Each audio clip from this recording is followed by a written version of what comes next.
Welcome back. आप देख रहे हैं आपके शेयर हमारी राय। इस कार्यक्रम में आप अपने शेयर बाजार से जुड़े सवालों के जवाब पाते हैं हमारे एक्सपर्ट से। आज के हमारे एक्सपर्ट है मिस्टर प्रदीप हल्दर, ही सीईओ पीएचडी कैपिटल। प्रदीप, आपका बहुत बहुत स्वागत है कार्यक्रम। Thank you ma'am for having me on your show. Good noon आपको एंड सारे व्यूअर्स को। Thank you so much. आज अगर हम बाजार की बात करें तो निफ्टी और बैंक निफ्टी दोनों ही अपने उच्चतम स्तरों पे है। बैंक निफ्टी एक बार फिर इंट्राडे हाई पे कामकाज करते हुए और निफ्टी में भी इंट्राडे हाई का लेवल ही देखने को मिल रहा है।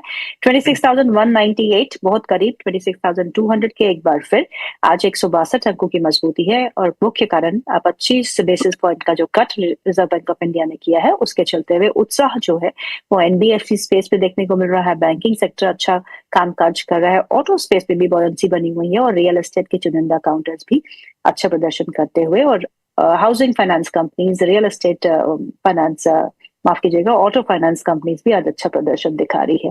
और निफ्टी के टॉप गेनर्स में श्रीराम फाइनेंस जैसे स्टॉक्स शामिल है। Shriram finance, Bajaj Finserv, Bajaj finance और आईटी स्पेस में भी अच्छी बॉयंसी देखने को मिल रही है। निफ्टी इंफोसिस में 2% का इजाफा है। एचसीएल टेक करीबन 2% ऊपर कामकाज कर रहा है। विप्रो और टीसीएस दोनों ही स्टॉक्स में काफी अच्छा मोमेंटम इस समय बना हुआ है। तो प्रदीप, मार्केट्स यहाँ से कहाँ, क्योंकि बहुत करीब अब निफ्टी जो है 26,200 के आंकड़े के आसपास एक बार फिर।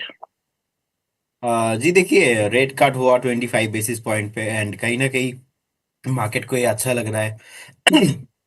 और अभी 26,200 के आसपास है। मुझे लगता है कि all time high on the way, बस coming soon all time high. हम्म। और एक बहुत जल्दी हमें देखने को मिल सकता है। हम्म। 26,000 एक सिग्निफिकेंट सपोर्ट के तौर पे मार्केट पे अभी काम करने वाला है। हम्म। और बैंक निफ्टी अभी 59,500 एक सपोर्ट था। और उसके ऊपर मुझे लगता है कि सस्टेन अभी हो रहा है और कहीं ना कहीं अभी एक रेजिस्टेंस था, अभी सपोर्ट के तौर पे काम करने वाला है 59,500। सो हम्म। कहीं ना कहीं 60,000 ऑन द वे। तो निफ्टी बैंक निफ्टी में दोनों में ही व्यू पॉजिटिव है। हम्म। लेकिन मेक श्योर आज फ्राइडे है और हम्म। पुतिन साहब इंडिया में है। ट्रेड डील नहीं हुआ है। और ट्रेड डील हमें पता है कि अमेरिका के साथ इंडिया का रिलेशन इस बीच एक दो महीना उतना अच्छा नहीं था। हम्म। लेकिन फिर ट्रम्प जी ने बताया कि नहीं, ट्रेड डील हो जाएंगे, मान ही लेंगे। लेकिन फाइनल अभी भी कुछ न्यूज नहीं आया है और पुतिन साहब इस बीच इंडिया आ चुका है।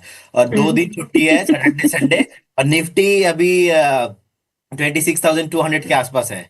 सो हम्म। अगर आप एज ए इन्वेस्टर्स हो तो फिर ठीक हम्म। है, कोई प्रॉब्लम नहीं है। लेकिन अभी 1 बज चुका है और 2 घंटा मार्केट ओपन है। मुझे लगता हम्म। नहीं कि कोई भी इंटरडे या बीटीएस टीएसटी बीटी करना चाहिए। बाकी okay. Short to medium term जैसे मार्केट में पॉजिटिविटी था, ऐसा हम्म। सेम टू सेम है। हम्म। और रेट कट होने की वजह से हमें लगता है कि कहीं ना कहीं शॉर्ट टू मीडियम टर्म में हम्म। और भी आपको एनबीएफसी एंड रियलिटीज एंड जितने भी बैंक्स है यहाँ पे हम्म। लिक्विडिटी रहेगा और ज्यादा। हम्म। जो है हम्म। शॉर्ट टू मीडियम टर्म में व्यू पॉजिटिव रहने वाला है जी। हम्म। बिल्कुल। और एक एक और चीज जो देखने लायक है वो है ब्रेथ। मार्केट की ब्रेथ जो है अभी भी सपोर्ट नहीं कर रही है इन लेवल्स को। हालांकि बेंचमार्क्स काफी अच्छे प्रदर्शन दिखा रहे हैं, लेकिन अगर आप मिड कैप और स्मॉल कैप स्पेस को देखें वहां पे अभी भी मोमेंटम ब्लैक है, खास तौर पे स्मॉल कैप स्पेस में।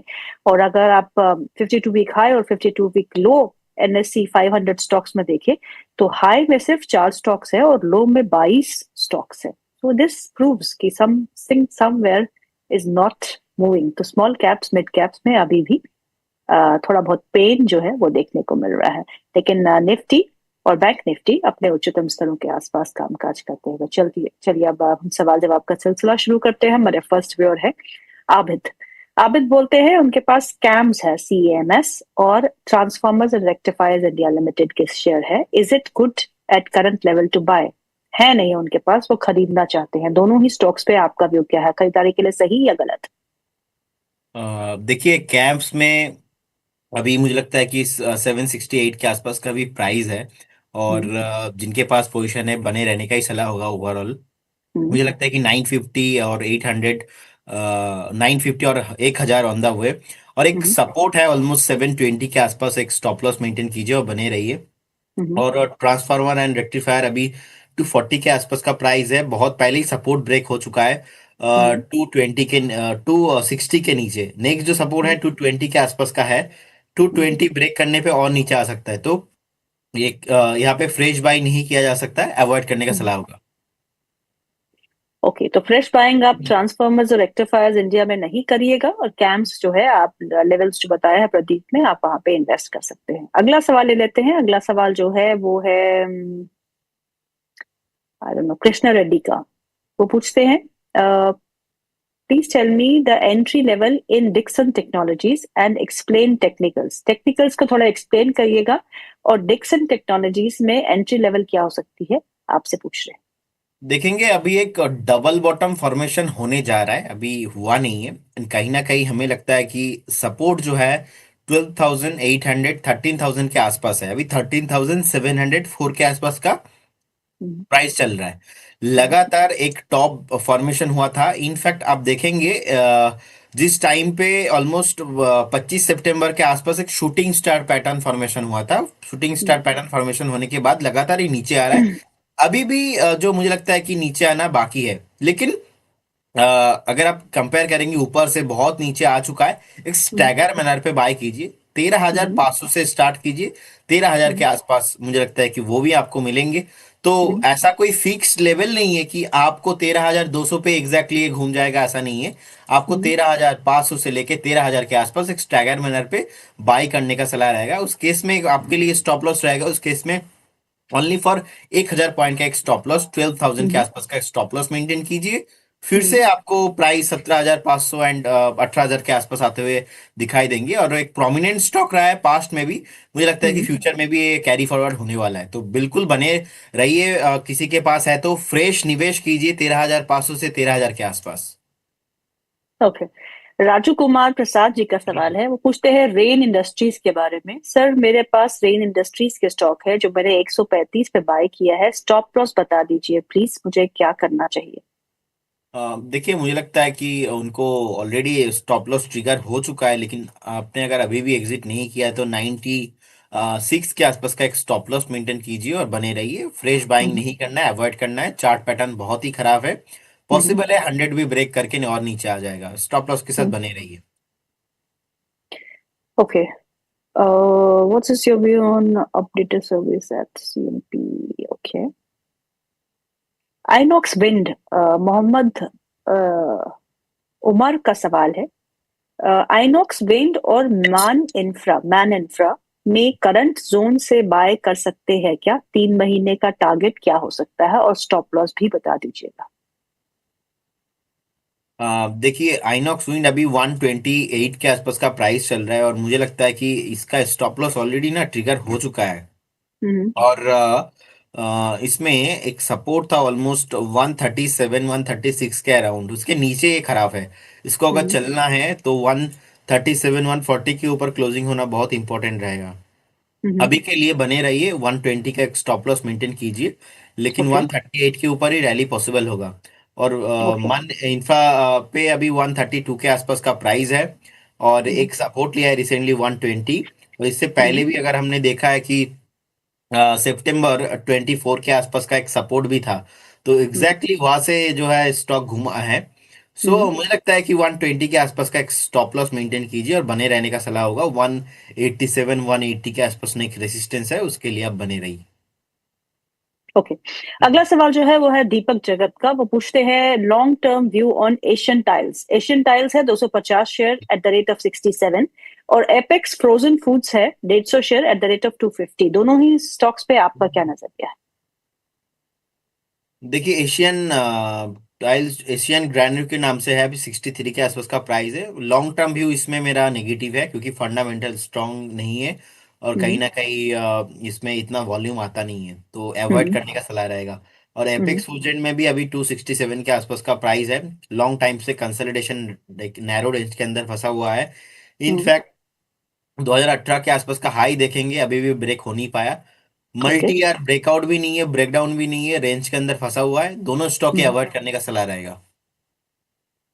ओके, अगर जिसके पास है वो क्या करे? अगर किसी के पास है तो आप एक बार 242 के आसपास का एक स्टॉप लॉस मेंटेन कीजिए, बने रहिए। हम्म।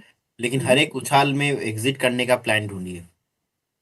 ओके, अगला सवाल जो है वो विनीता गुप्ता का है। वो पूछती हैं आपसे दो स्टॉक्स के बारे में। एक है भारत फोर्ज, जो उन्होंने 1560 रुपए में खरीदा है, और दूसरा है स्किपर, जो उन्होंने 490 में खरीदा है। आपसे जानना चाहती है इन दोनों ही स्टॉक्स पे क्या करना चाहिए। देखिए भारत फोर्ज अभी 1401 के आसपास का प्राइस चल रहा है। मुझे लगता है कि फंडामेंटली बहुत ही स्ट्रांग काउंटर है, हम्म। बने रहने का सलाह होगा। और इसका टारगेट आपको 1750 1800 के आसपास प्राइस आते हुए दिखेंगे, अगर आप 4-5 क्वार्टर वेट करते हो तो। सेकंड आपने हम्म। बताया स्कीपर अभी 452 453 के आसपास का प्राइस है। फ्रेश ब्रेकडाउन इसमें 500 का जोन से आया है। और नेक्स्ट जो हम्म। सपोर्ट है ऑलमोस्ट यहाँ से भी 50-60 पॉइंट दूर है, मतलब 400 से ओके। लेके 396 के आसपास का सपोर्ट है, वहां तक जाने के हम्म। लिए रेडी हो रहा है। क्योंकि स्मॉल कैप मिड कैप जितने भी कंपनीज देखेंगे, बीस हम्म। 25% कोई बड़ी बात नहीं है नीचे आना। सो मेरे हम्म। को लगता है कि और नीचे आ सकता है। तो इनकी 490 की खरीदने क्या करना चाहिए फिर? मुझे लगता है कि उनको इमीडिएट लेवल पे एग्जिट करके निकल जाना चाहिए, 453 का आसपास जितना लॉस हो रहा है।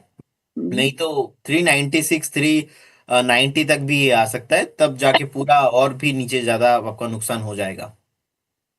ओके। अगला सवाल जो है वो नाम नहीं लिखा उन्होंने, पीपीएल फार्मा पे है। उनका बाइंग प्राइस जो है पीपीएल फार्मा पे 187 का है। वो कहते हैं कि क्या गिरावट में और खरीद सकते हैं, एवरेज कब करना चाहिए? देखिए अभी तो बाई नहीं करना चाहिए, क्योंकि जिस तरीके का यहाँ पे एक ब्रेकडाउन आया है फ्रेश, मेरे को लगता है कि यहाँ पे 158 तक आ सकता है। तो हम्म। 158 165 ये जो रेंज है, इस रेंज के अंदर आसपास कभी भी आता है तो देन एक बार रिव्यू कीजिएगा, लेकिन तभी भी बाई करने का सलाह नहीं होगा। मेनली मैं आपको यही बोलना चाहता हूँ, गिरते हुए बाजार में गिरते हुए शेयर्स को कभी एवरेज नहीं किया जाता है। हम्म। स्टॉक नीचे आ रहा है, देखिए, अगर सपोर्ट ले रहा है, कंसोलिडेशन करने के बाद ब्रेकआउट हो रहा है, थोड़ा हम्म। ऊपर खरीदेंगे, लेकिन वो कंफर्मेशन रहता है।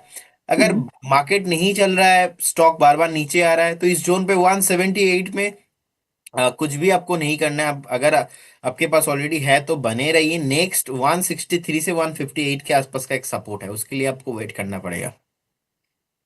ओके, ये बात तो बिल्कुल सही कही आपने। गिरते हुए बाजार में गिरते हुए शेयर तो है कभी नहीं खरीदने चाहिए। कंसोलिडेशन हो या फिर सपोर्ट पे हो तो उनको आप देख सकते हैं, पर गिरते हुए शेयर भी है और